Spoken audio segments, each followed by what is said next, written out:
Welcome all. After learning about matter in our surroundings, today we are going to check whether the matter is pure or not in our surroundings. So I hope you all have remembered that what is a matter. The substance that occupies space and has mass, they are termed as matter. And we have classified metals into the different states such as solid, liquid, gas, plasma and Bose-Einstein condensate.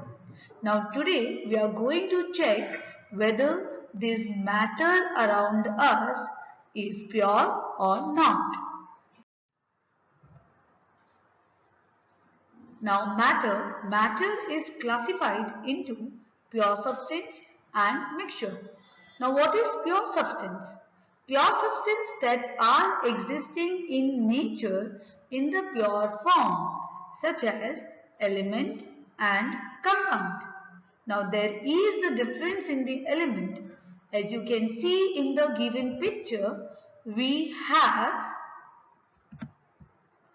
similar atoms. Okay, this is a complete picture of element where a single element is made up of similar atoms.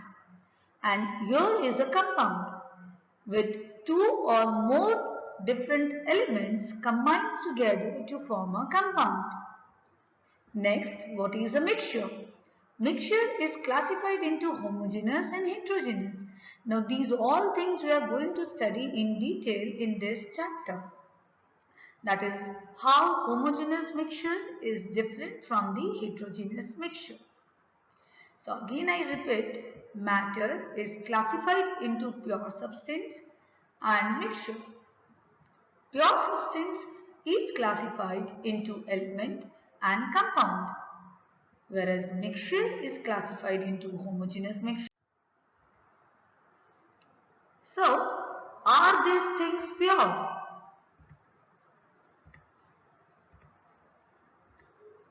What can you say about all these things?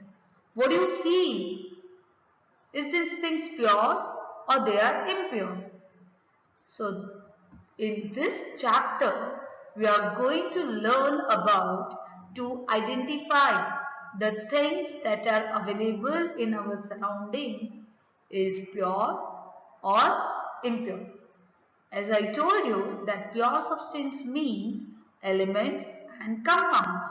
So from this you need to identify which are the elements, which are the compounds. If they are element or if they are compound, then they will be pure. And if they are mixtures, then they will be impure.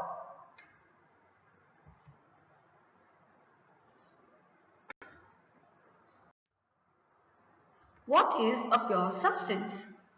A pure substance is a sample of matter with both definite and constant composition and distinct chemical properties. That a metal should have definite and constant composition. If you cut the mixture, if you reduce it into half, yet the constituent of the metal should remain the same. Composition should remain the same. Their chemical properties should be the same. So pure substance is a substance is one which is made up of only one kind of particle. How they are classified? As I told you, elements and compounds. Now what are elements? An element, it is a basic form of matter that cannot be broken down by chemical reaction into simpler substances.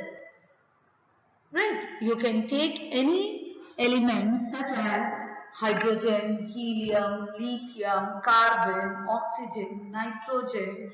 We have ample of elements, right, in a periodic table, but with the certain limitations. So those elements cannot be broken down by any chemical reactions into the simpler substances because they are the simplest form. But single element is made up of a single type of atoms. Compound.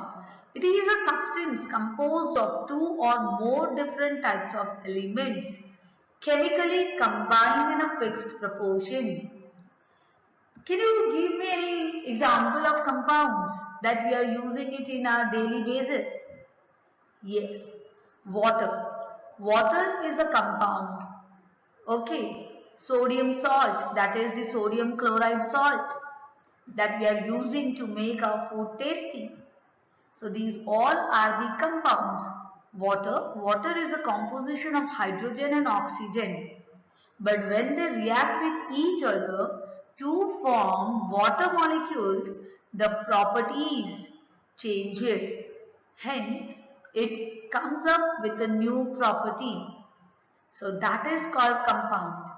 A compound is a substance composed of two or more different types of elements chemically combined in a fixed proportion. Right, hydrogen gas, it is a combustible gases. That means if hydrogen gas, it burns by producing pop sound.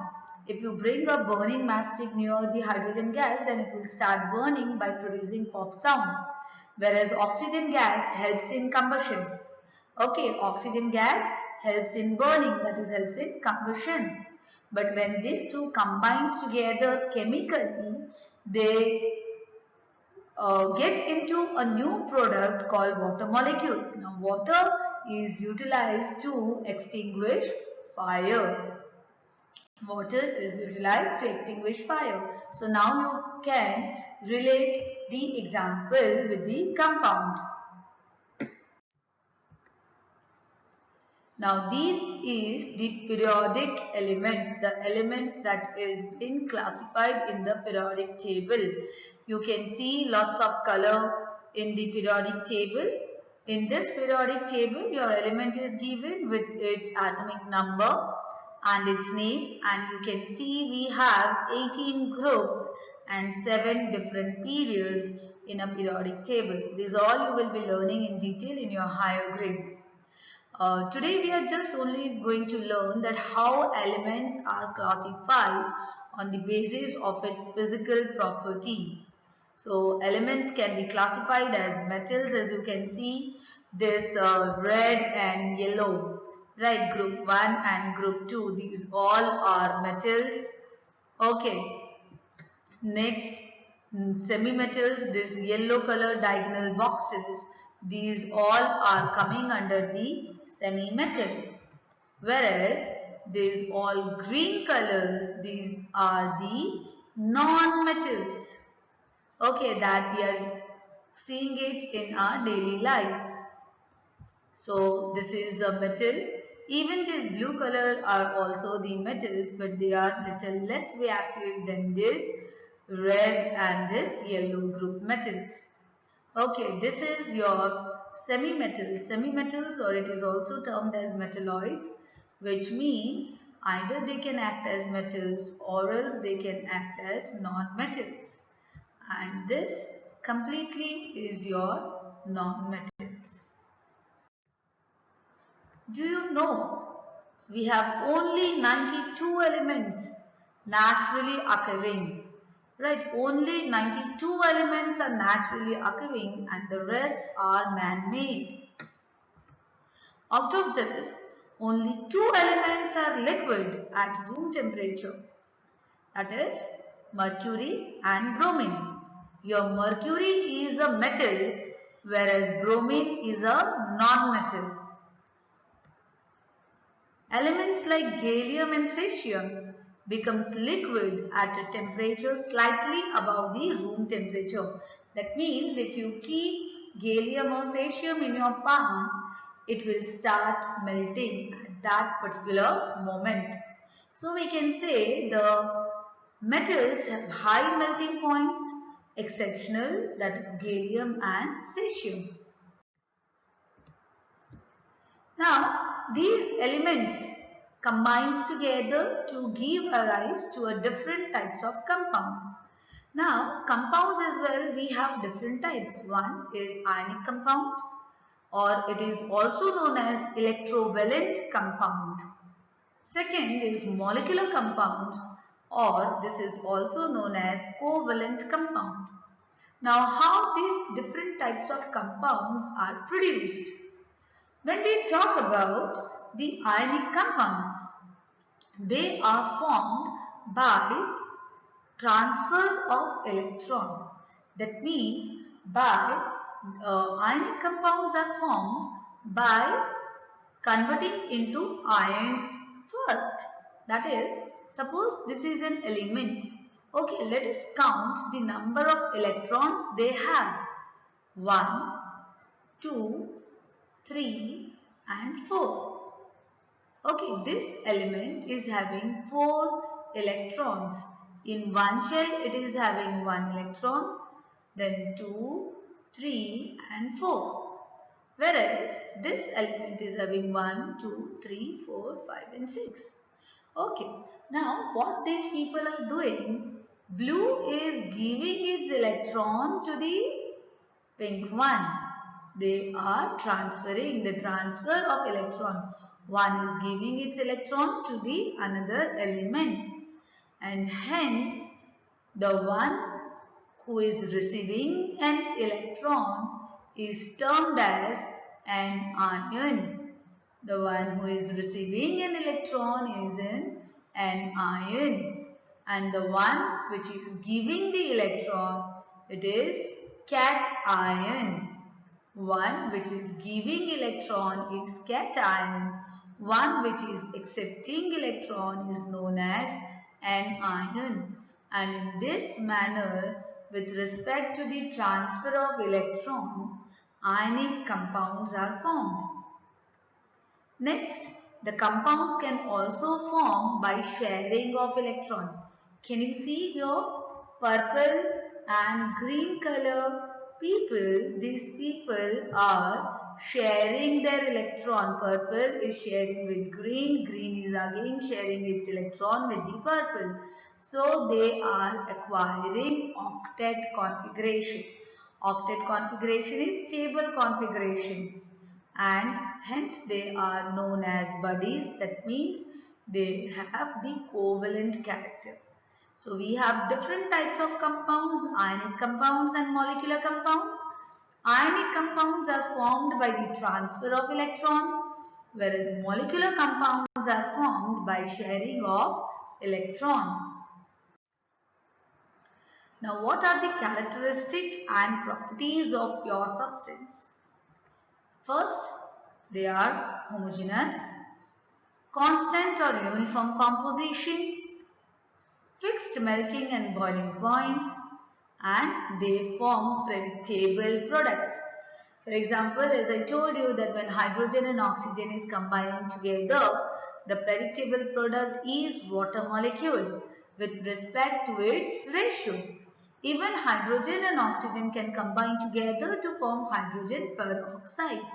But if I know the ratio of hydrogen, combination of hydrogen and oxygen molecule, then I will be able to predict the product, that which product is going to form. For example, if the ratio of hydrogen and oxygen is 2:1, then the predictable product will be water molecule. And if the ratio is 1:1, then the predictable product will be hydrogen peroxide. What is a mixture? A mixture is a substance which consists of different kinds of elements combined together physically and not chemically. For example, we love to eat chavanu at home. We love to eat pizza with different toppings. Right. So what are they? They are the mixture. Okay, they can comprise of n number of materials. Chemically, we will say different kinds of elements combined together physically and not chemically. So you can always correlate your mixtures with, we can term the pizza we have, right, with various different toppings, your sandwiches with various different toppings, then what else, your Kellogg's cornflakes. So impure substances are also called mixtures.